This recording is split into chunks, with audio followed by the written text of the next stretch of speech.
اور یاد رکھیے مصیبتیں اللہ کے پیاروں پر آتی ہیں۔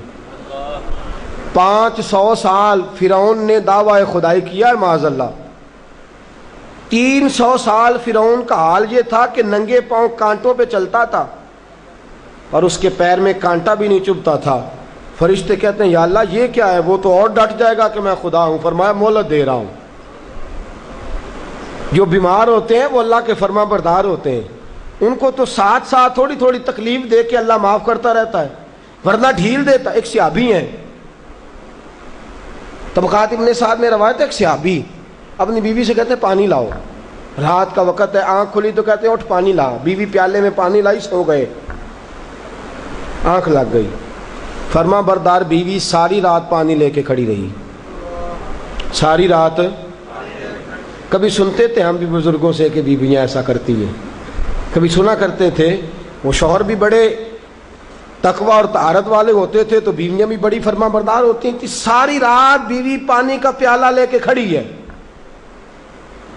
صبح آنکھ کھلی تو اپنی بیوی سے کہنے لگے کیا بات ہے تیری، مانگ تو کیا مانگتی ہے، آج تو جیسے کہے گی میں ویسے کر دوں گا۔ ساری رات تو کھڑی رہی، بول جس طرح تو کہے گی۔ بیوی نے عجیب ہی بات کر دی، کہنے لگی آپ اس طرح کریں مجھے طلاق دے دیں۔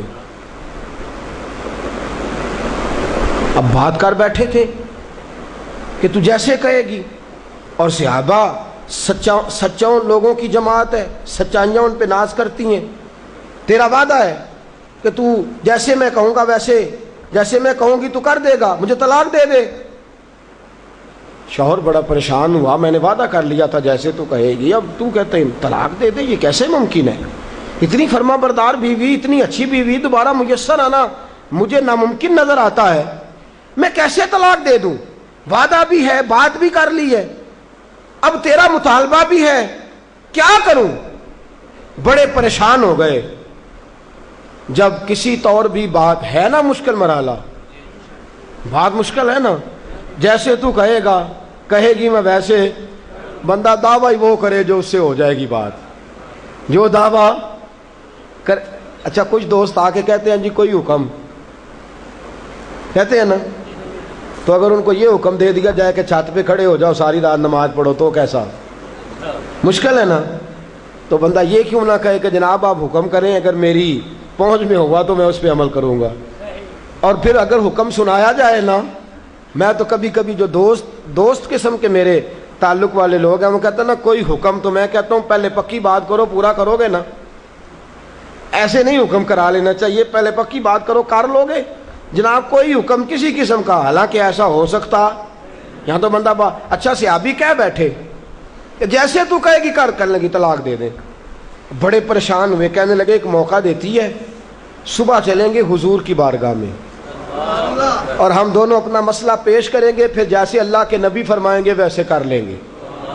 چلو ٹھیک ہے، اس پہ بات ختم ہوئی، سو گئے۔ صبح اٹھے، گھر ذرا دور تھا، دونوں میاں بیوی آ رہے ہیں مسجد نبوی کی طرف۔ رستے میں بیوی شوہر کو ٹھوکر لگی اور اتنا سخت گرے، ایک زخم پیر پہ، ایک ہاتھ پہ، ایک سر پہ، خون بہنے لگا۔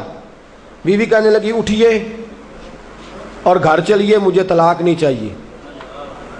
اٹھے گھر چلیں، میں آپ کی مرہم پٹی کرتی ہوں، گھر چلتے ہیں، مجھے نہیں طلاق چاہیے۔ کہنے لگے بھائی تیری عجیب منطق ہے، ساری رات میں سو نہیں سکا، پریشان رہا، صبح سے بھی آج پریشان رہا، میرا اتنا وقت بے چینی، پہلے طلاق چاہیے اب نہیں چاہیے، ماجرا کیا ہے؟